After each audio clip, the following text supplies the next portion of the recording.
High দোস্ত, আজ আমরা এসে গেছি একটা এসআইপির গল্প নিয়ে। ওকে, তো আমরা সবাই তো এসআইপি করে থাকি, বাঙালিতে বলছি আমি, এসআইপি করে থাকি। তো সেই এসআইপিতে আমরা সিস্টেমেটিক, এসআইপি মানে কি, সিস্টেমেটিক ইনভেস্টমেন্ট প্ল্যান। ওকে, তো সেই সিস্টেমেটিক ইনভেস্টমেন্ট প্ল্যানটার মাধ্যমে আমরা যারা যারা মিউচুয়াল ফান্ডে পয়সা রাখি তারা সবাই জানি সিস্টেমেটিক ইনভেস্টমেন্ট প্ল্যান একটা হয়। ওকে, সেটা আবার মিউচুয়াল ফান্ডে। সেই যে ফান্ডে আমরা টাকা রাখি সেখানে যদি টাকা আমাদের অটোমেটিক ডেবিট হয়ে যায় ওখান থেকে। ওকে, তো সেই যে ফান্ডে আমরা টাকা রাখি সেই ফান্ডে যদি টাকা কোনো মতে না থাকে, ব্যাঙ্ক অ্যাকাউন্টে টাকা শেষ হয়ে যায়, তখন কী করবো তোমরা? তো সেইটারই কথা হচ্ছে এখানে। তাহলে এসআইপি পেমেন্ট ফেল, এসআইপির কিস্তির টাকা দেওয়ার দিন অ্যাকাউন্টে কোনো টাকা নেই, জরিমানা হবে কি? জরিমানা হতে পারে কি?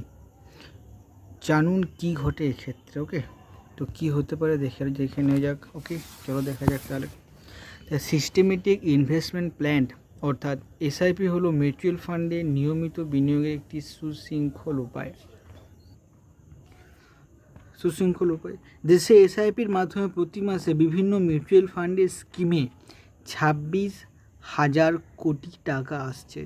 মিউচুয়াল ফান্ডে এসআইপি যে স্কিমগুলো চলছে তাতে সরকারি গভর্নমেন্ট যাচাই করে দেখা গেছে। ওকে, তাহলে 150 থেকে 500 টাকার মধ্যে কিছু ব্যাংক অতিরিক্ত জিএসটি নেই। জেনে নেওয়া যাক